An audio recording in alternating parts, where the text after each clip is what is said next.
দ্বাদশ শ্রেণীর তৃতীয় সেমিস্টারের সিলেবাসের অন্তর্ভুক্ত একটি কবিতা আজকে তোমাদের আমি আলোচনা করব। কবিতাটির নাম হচ্ছে ধর্ম। কবি হচ্ছেন শ্রীজাত বন্দ্যোপাধ্যায়।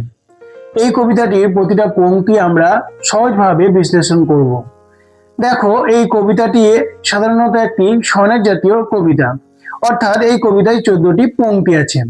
তো এই কবিতাটির মূল গ্রন্থ তথা কোথা থেকে নেওয়া হয়েছে? এই কবিতাটি নেওয়া হয়েছে অন্ধকার লেখাগুচ্ছ কাব্যগ্রন্থ থেকে। যে কাব্যগ্রন্থের 14 সংখ্যক কবিতা হচ্ছে এই ধর্ম কবিতাটি। তো চলো কথা না বাড়িয়ে আমরা মূল কবিতার বিশ্লেষণে চলে যাই। দেখো, কবিতার শুরুতেই কবি বলছেন কি যে আব্দুল করিম খাঁর ধর্ম ছিল গান, আইনস্টাইনের ধর্ম দিগন্ত পেরোনো। এখানে ধর্ম মানে কিন্তু প্রচলিত কোনো ধর্মবিশ্বাস নয়, মানে হিন্দু, মুসলিম বা খ্রিস্টান এইসব একেবারেই নয়। এখানে ধর্ম মানে হলো মানুষের ভেতরের সবচেয়ে খাঁটি সত্তা বা স্বভাব। প্রখ্যাত সঙ্গীতশিল্পী আব্দুল করিম খাঁর অস্তিত্ব ছিল তার গানে, তাই গানটাকেই তার অস্তিত্বের মূল বিষয় কিন্তু এখানে ধরা হচ্ছে। গানের মধ্য দিয়েই মানুষের মধ্যে বেঁচে আছেন, অর্থাৎ গানের মধ্য দিয়েই তিনি মানুষের মধ্যে, মানুষের হৃদয়ে বেঁচে আছেন। কে? আব্দুল করিম খাঁ। তাহলে তার ধর্ম ছিল কি? গান। আবার বলছেন কি যে আইনস্টাইনের ধর্ম দিগন্ত পেরোনো, তথা বিজ্ঞানী আইনস্টাইনের স্বভাব ছিল কি? জ্ঞানের নিত্য নতুন দিগন্ত পার হওয়া। তিনি বিজ্ঞানের সত্যকে চরম ও পরম বলে মনে করেছিলেন। মানে যার যেটা সাধনা সেটাই তার আসল ধর্ম। তার ধর্ম ছিল নিত্য সাধনা করা। এরপরে বলছেন কি যে কবিরের ধর্ম ছিল সত্যের বয়ান, বাতাসের ধর্ম শুধু না থামা কখনো। কবিরের ধর্ম অর্থাৎ আধ্যাত্মিক সাধক কবির, তার ধর্ম ছিল কি? সবসময় সত্য কথা বলা, মানে সত্যের বয়ান করা। কবির সত্য মানবতার পূজারী ছিলেন। তার ধর্মই হলো সত্যবাদী। তার কাছে কিন্তু কোনো তথাকথিত কোনো ধর্ম স্থান পায়নি। তার কাছে স্থান পেয়েছিল কি? সত্যবাদিতা, অর্থাৎ সত্যবাদিতাকেই তিনি ধর্ম বলে মনে করেছেন। মানব মুক্তির গাথা রচনা করা তার মতে ছিল। আবার অন্যদিকে দেখো, বলছেন কি যে বাতাসের ধর্ম শুধু না থামা কখনো। বাতাস হচ্ছে আমাদের প্রকৃতিরই একটা উপাদান। তাহলে বাতাসের ধর্ম হলো কি? সবসময় বয়ে চলা, এক মুহূর্তের জন্য না থামা, অর্থাৎ কখনো কোথাও থামবে না। বাতাস চির প্রবহমান, অর্থাৎ যুগ যুগ কালে কালে কি হচ্ছে? বাতাস নিজের ধর্মে কোনো পরিবর্তন না করে এগিয়ে চলছে বা বয়ে চলছে। কখনো না থামার মন্ত্রে সে প্রাণিত ও চালিত।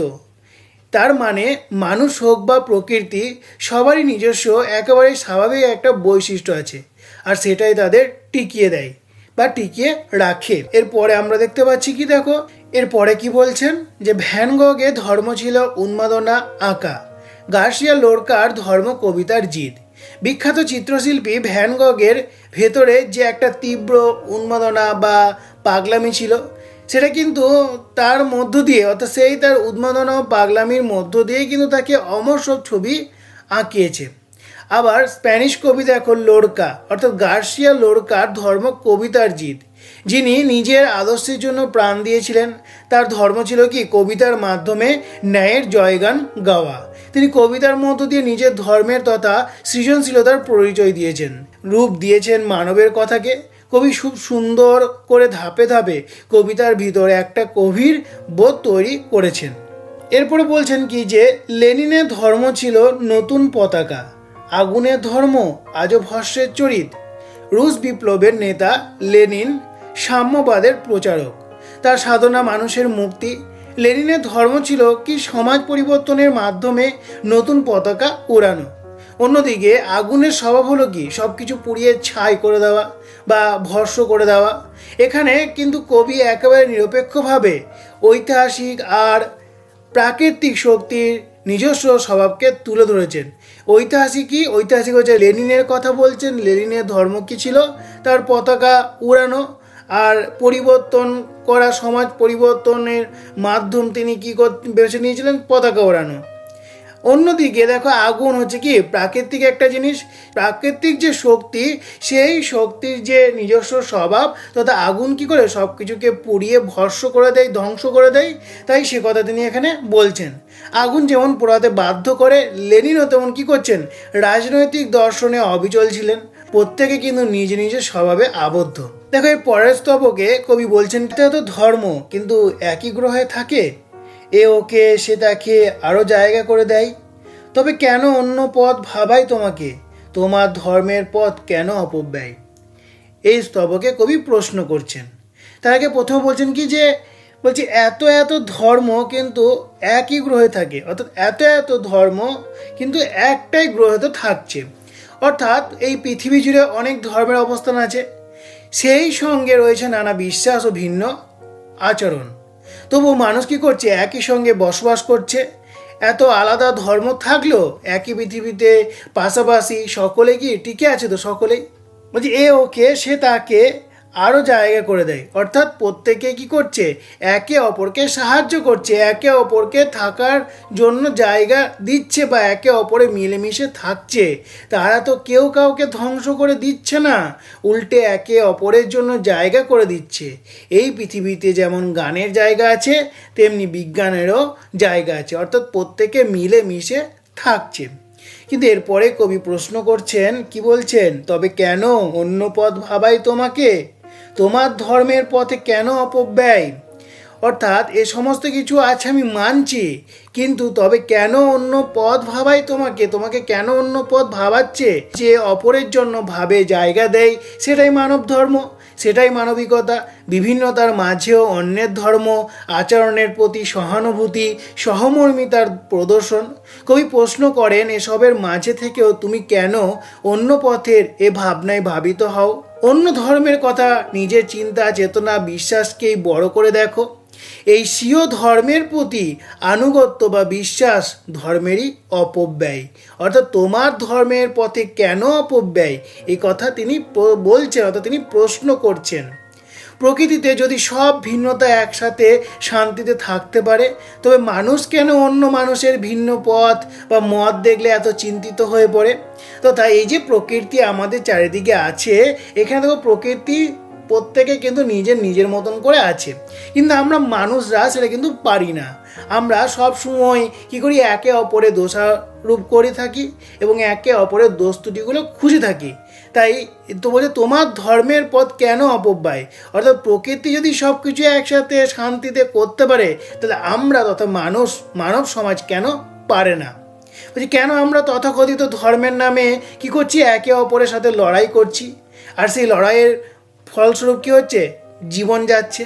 অর্থাৎ আমরা হানাহানি করছি, মারামারি করছি, এরপরে কী হচ্ছে, এর ফলে কী হচ্ছে, সব কিছু খারাপ ঘটছে, সব কিছু ধ্বংস হচ্ছে, কোথাও জীবনহানি হচ্ছে, কোথাও অন্য কিছু হানি ঘটছে। এই প্রশ্নটা কিন্তু সরাসরি, অর্থাৎ কবি তাই প্রশ্ন করছেন কেন, বলছে এত হানাহানি কেন হবে। প্রশ্নটা কিন্তু সরাসরি আমাদের বিবেককেও গিয়েও আঘাত করছে। এরপরে দেখো শেষ এই কবিতার যে শেষ দুটি পংক্তি, সেখানে তিনি কি বলছেন, যে তোমাকে শিখিয়েছে দখলের কথা, যেন সে ধর্মই নয় প্রাতিষ্ঠানিকতা। অর্থাৎ কবি একেবারে সোজাসাপটা বলছেন, ব্যবস্থা বা যে লোক অন্যকে আক্রমণ করতে বা অন্যের অধিকার দখল করতে শেখায়, মনে রাখতে হবে সেটা কখনোই প্রকৃত ধর্ম হতে পারে না। সেটা হলো কি প্রাতিষ্ঠানিকতা। প্রাতিষ্ঠানিকতা কি? প্রাতিষ্ঠানিকতা শব্দের তাৎপর্য হচ্ছে কি, যে প্রাতিষ্ঠানিক হলো হচ্ছে কি, যে সেই সব ক্ষমতাশালী প্রতিষ্ঠান বা নিয়ম বা ব্যবস্থা যারা নিজেদের স্বার্থে মানুষকে নিয়ন্ত্রণ করতে চায়। একটা খুব সহজ উদাহরণ দিই। ধরো একটা বিদ্যালয়ে মূল উদ্দেশ্য হলো শিক্ষা দেওয়া, কিন্তু বিদ্যালয়টি যদি সারাদিন শুধু ছাত্রদের ইউনিফর্ম ঠিক আছে কিনা তা নিয়েই মেতে থাকে আর পড়ানোটাই বন্ধ করে দেয়, তবে এই নিয়মের কড়াকড়িটাই হলো কি প্রাতিষ্ঠানিকতা, যা কিনা শিক্ষার মূল অধিকার কী করছে, নষ্ট করে দিচ্ছে। সমাজেও ঠিক এভাবেই ধর্মের নামে বা নিয়মের নামে প্রাতিষ্ঠানিকতা মানুষের স্বাভাবিক অধিকার কেড়ে নিচ্ছে বা কেড়ে নেয়। তাহলে আমরা এখানে দেখলাম যে ধর্ম বলতে গেলে এখানে কবি কোন ধর্মের কথা বলছেন, মানব ধর্মের কথা বলছেন। সেই ধর্ম কোনো এখানে হিন্দু, মুসলিম, শিখ খ্রিস্টান এ সমস্ত ধর্মের কথা তিনি বলছেন না। অর্থাৎ প্রকৃতপক্ষে তিনি কী বলছেন, আমরা কি দেখলাম এখানে? আমরা দেখলাম কিভাবে একটা কবিতায় কী করে মানুষের স্বভাব, সমাজের নিয়ম আর প্রাতিষ্ঠানিকতার রূঢ় বাস্তবতাকে ফুটিয়ে তুলেছে। আশা করি কবিতাটি তোমরা বুঝতে পেরেছ। যদি বুঝে থাকো তাহলে অবশ্যই লাইক করবে এবং চ্যানেলটির পাশে থাকতে সাবস্ক্রাইব করবে।